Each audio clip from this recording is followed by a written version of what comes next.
Oke, hari ini kita lanjut materi lagi, tetapi masih termasuk dalam bab yang sama. Jadi kalau yang terakhir Jumat itu kita sudah bahas tentang evolusi. Hari ini kita bahas tentang asal-usul makhluk hidup.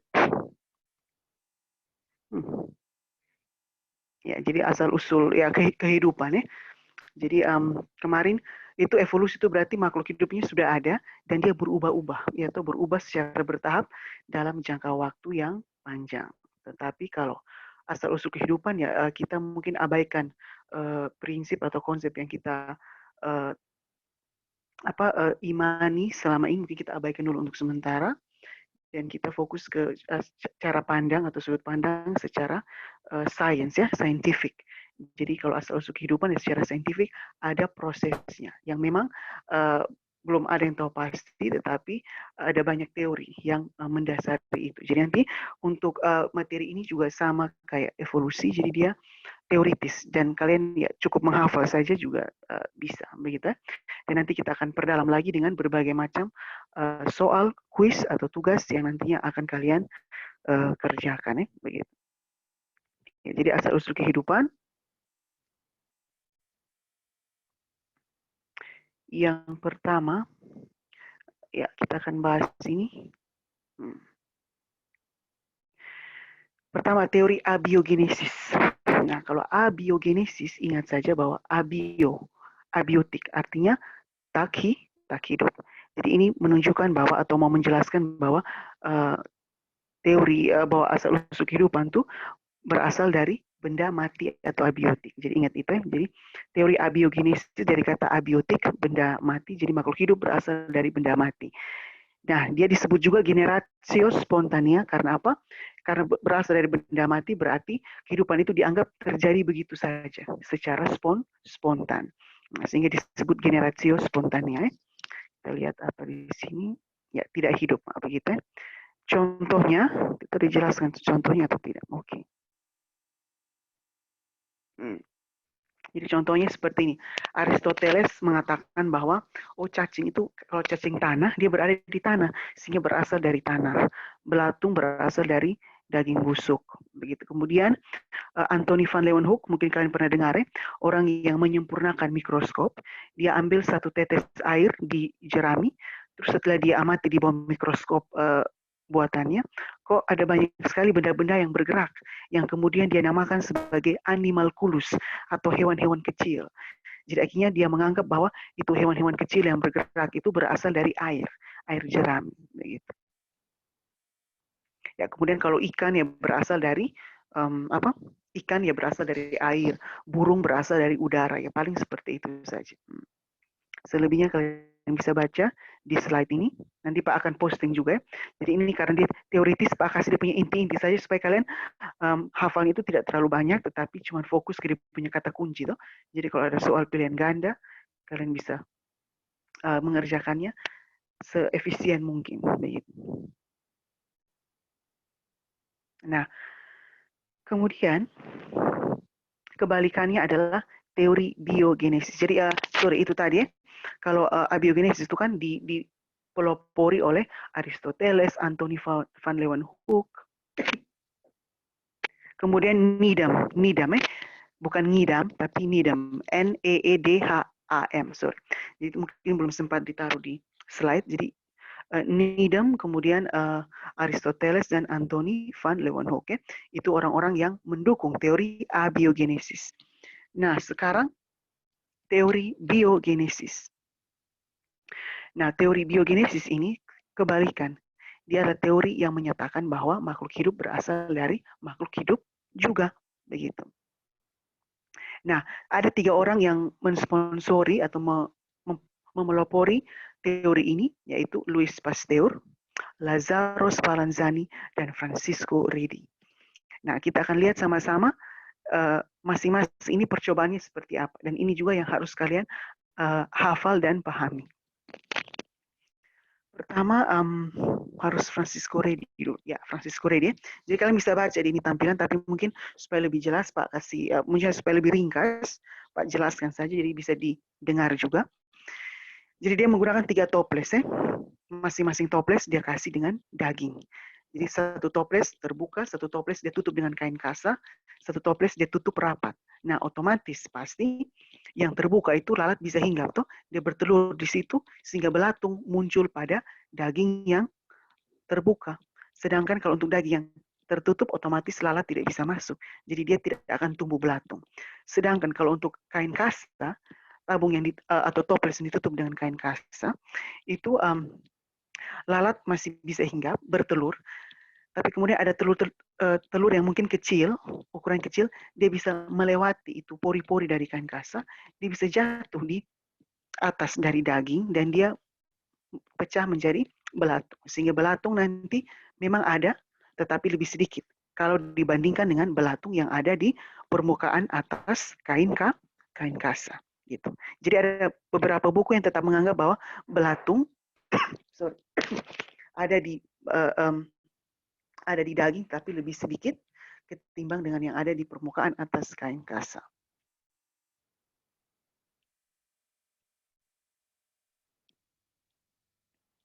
Nah, di sini kesimpulannya ya dapat dibaca sendiri bahwa belatung itu berasal dari telur ini lalat atau lalat yang hinggap di daging. Tetapi kalau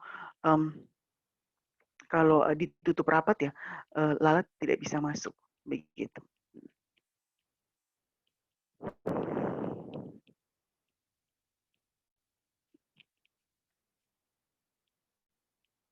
Nah, kalau percobaan Lazarus Spallanzani dia tidak pakai daging, dia pakai labu ukur, di mana labu ukur ini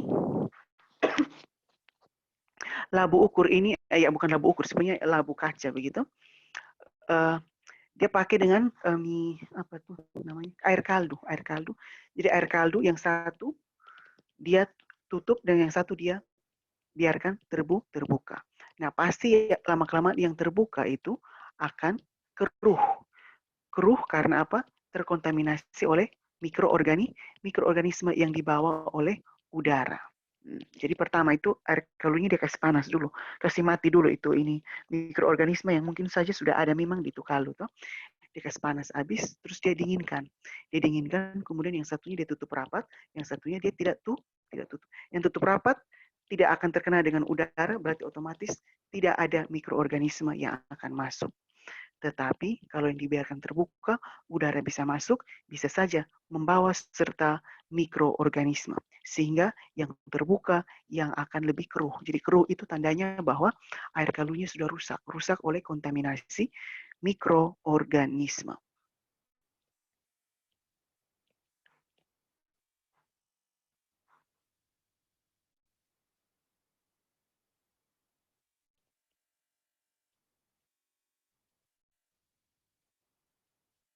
Nah, mikroba yang ada di dalam kadu, ini kesimpulannya, kesimpulan dari percobaan Spallanzani, mikroba yang ada di dalam kaldu itu dianggap bukan berasal dari air kaldu, tetapi berasal dari kehidupan di udara. Jadi adanya pembusukan karena telah terjadi kontaminasi mikroba dari udara ke dalam air kaldu. Nah, justru ini kalau kalian baca, kok ironis sekali. Kamu bilang biogenesis, tapi kok malah ini mendukung teori abiogenesis, begitu. Karena berasal dari udara, toh. Nah, oleh karena itu, percobaan ini disempurnakan lagi oleh Louis Pasteur. Louis Pasteur tetap menggunakan labu, tetapi labu leher angsa. Labu leher angsa ini ya lihat saya dia punya bentuk itu ada apa cekungan tuh lekukan begitu. Nah, sama juga kayak tadi dia pakai air kaldu. Dia panaskan untuk tujuannya supaya itu bakteri mati, kemudian dia dinginkan. Dinginkan habis dia tidak tutup supaya dia mau ini dia tetap kasih udara masuk ya toh. Nah, ternyata ketika ini udara masuk, dia tidak keruh. Kenapa? Karena tidak ada organisme di situ. Karena ketika udara masuk, lihat bisa lihat Pak punya ini ya, bisa lihat Pak punya kursor. Jadi ketika udara masuk, mungkin saja ada mikroorganisme terbawa juga, dia tertahan di sini. Jadi udara yang masuk sini mungkin udara yang bersih. Jadi ketika masuk di sini kaldunya tetap jernih. Tetapi ketika ini kaldu kita miringkan, sampai kena dengan ini lekukan ini yang mungkin saja mengandung mikroorganisme, ketika dikasih bersentuhan dia langsung keruh, yang berarti bahwa ada mikroorganisme di situ. Nah, sehingga di sini dia mau mengambil kesimpulan bahwa mikroorganisme itu keruhnya itu berasal dari mikroorganisme itu sendiri yang tadi terbawa oleh udara, bukan oleh udara itu sendiri, tetapi oleh mikroorganisme yang terbawa oleh udara. Begitu. Nah, kemudian muncullah teori yang kelanjutan dari teori biogenesis ini, yaitu apa? Ini mungkin bisa dihafal juga ya. Omne vivum ex ovo, ovo itu telur. Jadi setiap makhluk hidup berasal dari telur. Omne ovum ex vivo, setiap telur berasal dari makhluk hidup, tinggal kalian balik saja. Kemudian ada juga yang ketiga, omne vivum ex vivo. Ini harus ditambah juga di sini. Sebentar ya Pak, tambah dulu. Where is it? Oops. Oh ya, sorry, so ada di bawah ternyata. Pak belum, Pak harus ini. Oke, wait a second. Ya berarti ini sudah kok tidak muncul tadi itu Omni. Oh ya, dia baru muncul nih tampaknya. Oh ya, jadi Omne vivum ex ovo, setiap makhluk hidup berasal dari telur. Kemudian omne ovum ex vivo, setiap telur berasal dari makhluk hidup. Kemudian omne vivum ex vivo, setiap makhluk hidup berasal dari makhluk hidup sebelumnya. Tapi tidak ada omne ovum ex ovo, setiap telur berasal dari telur, tidak ada. Cuman makhluk hidup dari telur dari makhluk hidup, dan makhluk hidup berasal dari makhluk hidup sebelumnya. Jadi tolong ini dia hafal, dia punya ini sebutan itu.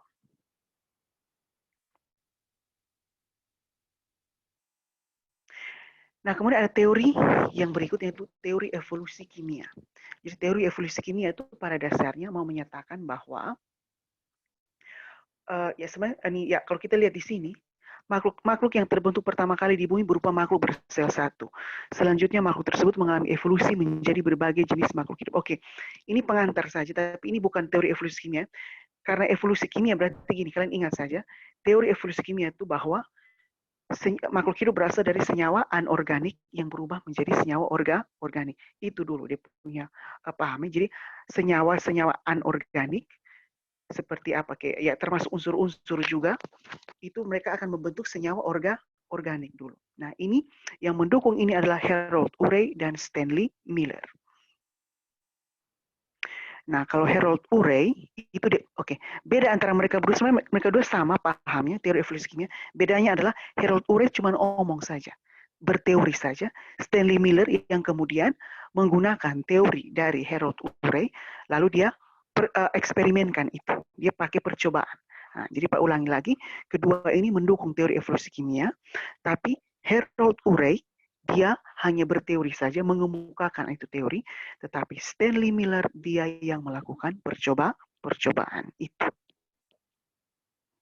Nah, jadi mereka sepakat bahwa lihat, 4,5 sampai 5 miliar tahun yang lalu bumi terbentuk.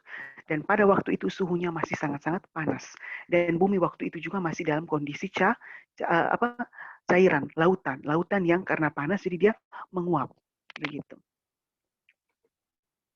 Nah, ini air semua ini, air yang menguap ditambah dengan berbagai macam gas yang ada di atmosfer, CO2, NH3, kemudian ditambah juga dengan berbagai macam halilintar, petir, dan sinar kosmis, dia bereaksi dengan ini H2O, CO2, NH3, dan juga H2 itu bisa lihat H2, He.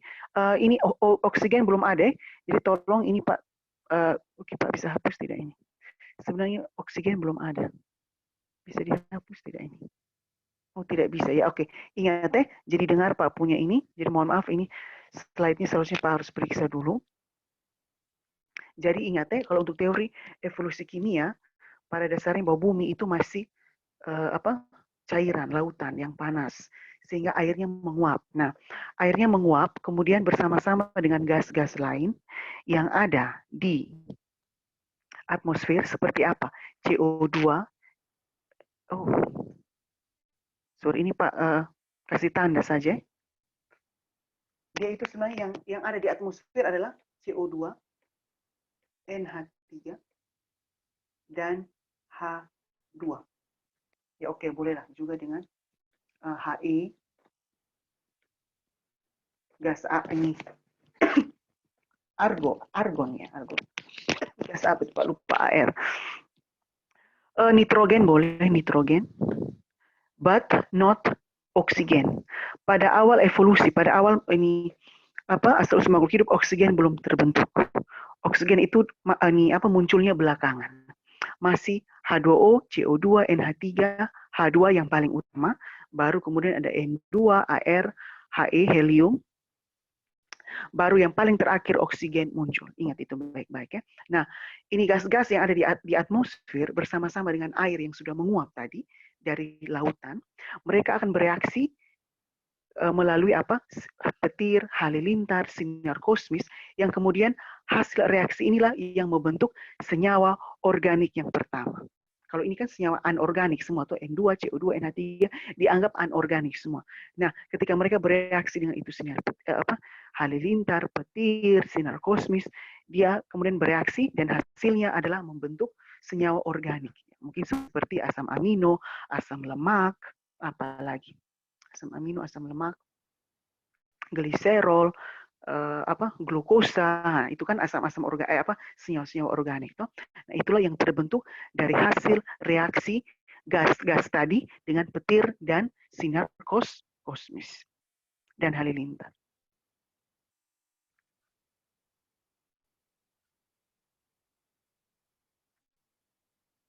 Sebentar, oke. Nah, ini bisa ya CO2 dan CH4 juga ada. Ya sebenarnya ini gas ini yang paling utama sudah CH4, uap air. Uap air ini bukan berasal dari udara tapi dari itu lautan yang panas ya. Nah, kemudian gas amonia dan karbon dioksida. Nah, mereka itu kemudian bereaksi dengan itu halilintar, sinar kosmis dan lain sebagainya sehingga terbentuklah tadi yang Pak bilang senyawa-senyawa organik pertama kali. Nah, Harold Urey, nah ini cuma dia punya penjelasan yang lebih terperinci. Itu intinya hampir sama dengan yang Pak kalau yang Pak jelas itu yang secara umum ya. Nanti kalian bisa baca sendiri. Karena ini tidak perlu pemahaman yang tinggi, ini tinggal dibaca saja. Nah, sekarang kalau Stanley Miller itu dia kemudian menggunakan mendasari teori dari siapa tadi? Harold Urey untuk kemudian dia percobakan itu. Nah, dia uji coba itu lihat, Pak langsung saja ini dia percobaan. Jadi dia buat rangkaian alat seperti ini. Jadi ini ada elektroda elektroda yang nanti dapat memberikan arus listrik. Jadi anggap saja itu seperti petir atau halilintar. Kemudian di dalam ini tabung kaca ini dia kasih juga dengan uap air, CH4, NH3, H2 dan CO. Nah, uap air itu berasal dari sini. Air ini yang dia kasih panas karena sama kayak ini bumi pada zaman dulu toh, dianggap bumi pada zaman dulu itu kan berupa cairan lautan. Jadi dan panas. Jadi dia heat surface ini dia kasih panas toh, kasih heat. Kemudian ini airnya menguap, naik, bereaksi juga dengan yang di sini. Jadi di sini airnya CH4, NH3, H2, CO2 dia bereaksi dengan ini arus listrik toh yang pada elektroda.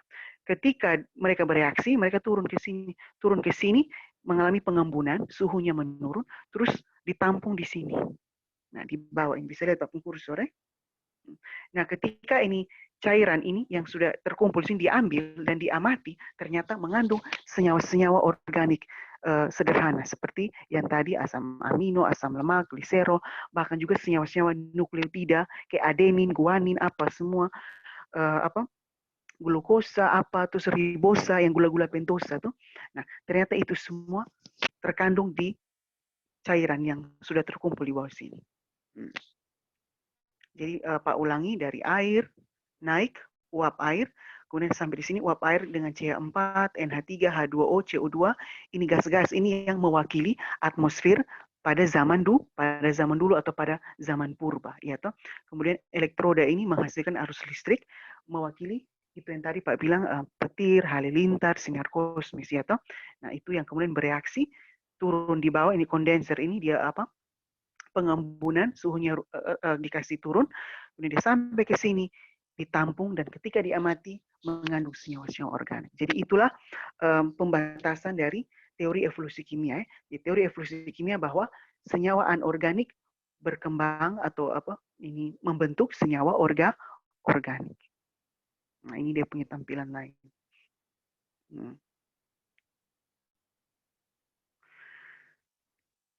Nah, oleh karena itu, kadang-kadang orang juga mengemukakan bahwa teori evolusi kimia ini dianggap sebagai teori abiogenesis yang modern, karena memang berasal dari benda mati, toh. Nah, ini sama saja. Nah, kemudian kelanjutan dari teori evolusi kimia adalah teori evolusi biologi. Jadi Pak ulangi, kalau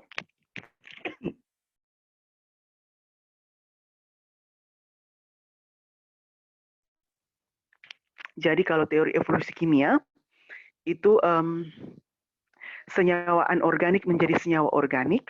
Kalau teori evolusi biologi, senyawa organik nanti akan berkembang menjadi sel primitif yang pertama. Jadi itu dia punya urutannya, senyawa anorganik menjadi organik, itu evolusi kimia.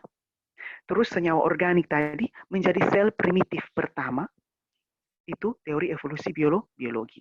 Nah, itu dikemukakan oleh Alexander Oparin. Jadi yang pertama dia bilang bahwa kehidupan kalau yang tadi yang evolusi kimia itu belum bisa dikatakan makhluk hidup, toh masih senyawa anorganik menjadi organik. Nah, dari teori evolusi biologi itu yang senyawa organik menjadi ini sel primitif yang pertama. Yang dikenal dengan istilah protobion atau sop purba. Karena dia dalam bentuk cairan, toh begitu. Nah, teori evolusi biologi ini yang menandai awal mula makhluk hidup. Kalau kita mau kaitkan dengan teori evolusi kimia. Jadi, teori evolusi kimia belum makhluk hidup, itu hanya senyawa-senyawa penyusun makhluk hidup. Nanti kalau di evolusi biologi, itu senyawa-senyawa penyusun makhluk hidup akan dimanfaatkan untuk menyusun makhluk hidup pertama kali. Tetapi makhluk hidup pertama kali itu masih dalam bentuk protobion atau sop purba. Gitu. Kemudian itu yang pertama, terus yang kedua yang dikemukakan oleh Oparin dalam teori evolusi biologi adalah kehidupan juga bermula dari lautan. Dan ini juga wajar karena dianggap zaman dulu itu memang bumi belum padat, dia masih berupa magma dan cairan juga, dan dia panas begitu ya.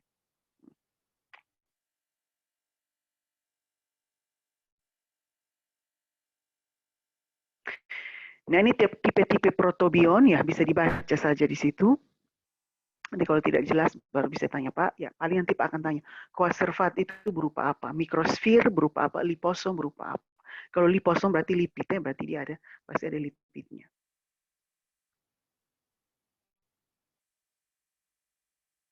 Nah, nanti baru ini sel-sel purba yang tadi yang Pak bilang sel-sel primitif ini, mereka secara berurutan berkembang menjadi progenot, yang sel purba itu, kemudian menjadi sel-sel prokariotik, baru yang terakhir menjadi sel eukariotik. Nah, itu dia punya urutannya, progenot dulu, terus masih prokariotik dulu, yang primitif dulu, terus yang paling ya dianggap paling sempurna itulah sel-sel eukariotik.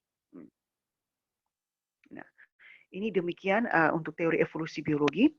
Kemudian ada lagi yang mengemukakan teori yang lain, teori krasikas. Jadi teori krasikas itu bahwa kehidupan diciptakan oleh suatu kekuatan gaib atau supranatural. Jadi teori penciptaan khusus atau teori kreasi khas. Nah, ini mudah saja, hafalan saja, tinggal dihafal, tidak perlu dipahami juga tidak apa-apa. Karena ini soalnya memang benar-benar murni hafalan. Tinggal ingat juga dengan dia punya pencetus, Carolus Linnaeus. Kemudian teori kataklisme bahwa semua ini kehidupan itu diciptakan sendiri, jadi secara spontan dan berlangsung dalam periode-periode atau dalam tahapan-tahapan. Nah, nanti setelah akhir dari suatu periode itu ditandai dengan terjadinya bencana. Nah, ketika terjadi bencana berarti itu akan menandakan awal mula dari periode yang baru.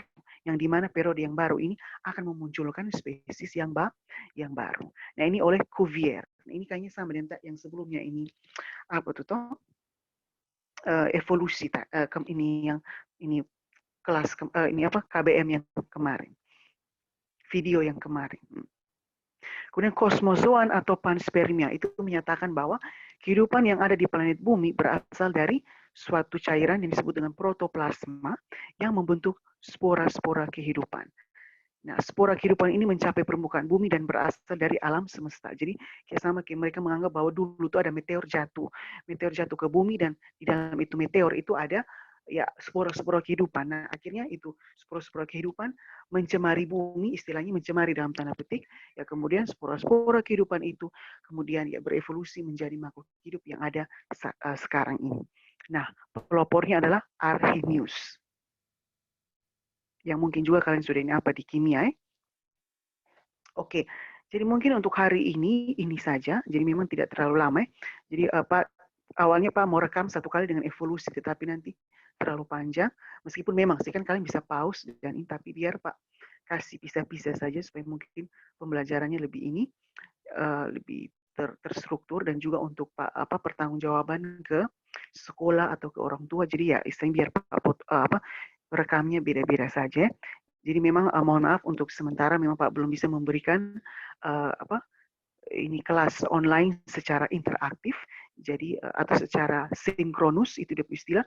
Pak masih memberikan ini secara asinkron. Jadi kalau asinkron itu artinya Pak rekam atau Pak apa terus kalian menontonnya pasti dalam waktu yang berbeda ya. Jadi itu tipe pembelajaran kita. Jadi tipe pembelajaran kita di Chips itu tipe blended. Blended itu gabungan antara asinkron dan sinkron. Kalau sinkron itu yang kita pakai Google Meet, Zoom yang kita langsung berinteraksi. Kemudian kalau asinkron itu yang Pak posting materi lewat Google Classroom, penyampaian-penyampaian lewat WA. Nah, itu asinkron. Artinya bahwa pada waktu yang berbeda, begitu. Nah, jadi ini kalau untuk evolusi dan teori asal-usul makhluk hidup, memang ini bab yang dia murni hafalan. Jadi dia berteori, begitu ya. Tetapi jadi mungkin saja dianggap mudah, oke. Tetapi kadang-kadang kalau di soal mereka akan coba untuk persulit. Maksudnya untuk mau melatih kita punya analisis itu dengan cara dia akan pakai studi kasus. Kemudian diminta kalian untuk menganalisis. Nah ini nanti lebih baik Pak kasih dalam bentuk kuis saja. Jadi kuis terus nanti kita coba bahas bersama-sama, begitu. Dan mungkin kalau kita bahas kuis atau latihan soal mungkin lebih cocok kalau kita langsung interaktif atau sinkronus. Jadi nanti Pak akan usahakan supaya kita bisa punya waktu untuk langsung langsung interaktif begitu ya. Nah, kalau untuk sementara berarti Pak cuman rekam saja ini pembelajaran. Berarti yang di teori yang nanti Pak lanjut. Jadi evolusi hari Jumat kemarin sudah. Kemudian hari ini hari Selasa teori asal-usul makhluk hidup ini yang aspek-aspek yang teoritisnya. Nah, nanti hari hari Kamis ya. Hari Kamis berikut lusa itu kita akan mulai membahas atau mendiskusikan dia punya konsep yang ini matematis, yang cakaran-cakaran, itu yang hukum Hardy-Weinberg. Nah itu yang nanti akan ada hitungan-hitungan dan supaya kita mudah untuk menghitung itu. Pak pernah singgung waktu itu minggu lalu bahwa dibutuhkan konsep dasar matematika yang cukup kuat, khususnya bab atau topik yang berhubungan dengan persamaan kuadrat. Jadi kalau persamaan kuadrat kalian sudah mantap, berarti nanti Pak masuk di ini subtopik ini mungkin juga sudah lebih mudah. Begitu Pak. Kurang tahu apakah ini Pak sudah pernah jelaskan waktu Cambridge kelas 11 atau belum. Kalau belum ya berarti ya nanti kalian bisa mendengar ini sambil mencatat juga toh. Begitu. Oke. Itu saja dan ingat isi absen ya. Absen harus diisi. Oke, jadi itu saja untuk hari ini. Jadi silakan setelah kalian membaca ini, nanti kalian tolong cocokkan lagi dengan di buku cetak dan mulai latihan-latihan soal sudah dengan yang ada di buku-buku cetak, ya, begitu. Dan nanti Pak juga akan memberikan semacam latihan khusus juga. Nah, tetapi itu nanti mungkin interaktif ya. Oke, jadi itu saja. Thank you for today, ya. Jadi stay healthy. Kemudian ya jangan terlalu dibawa beban ya. Ini memang materi cukup banyak, tetapi tidak mungkin Pak kasih ini materi semua masuk MIT, tidak. Materi MIT yaitu mungkin 4 bab pertama yang kita pernah ulangan itu mungkin itu yang materi MIT, bahkan Pak bagi 2 lagi mungkin separuh untuk Cambridge juga. Nah, sedangkan materi-materi yang belakangan ini, materi-materi yang setelah kalian ulangan ini, yang mungkin itu kita cicil memang untuk materi UAS nanti itu UAS tahun depan atau ujian semester 1 tahun ini begitu ya. Oke, itu saja penyampaiannya. Selebihnya mungkin saja akan lewat GCR atau lewat WA ya. Oke, Thank you for today. Ingat, jangan lupa isi absen.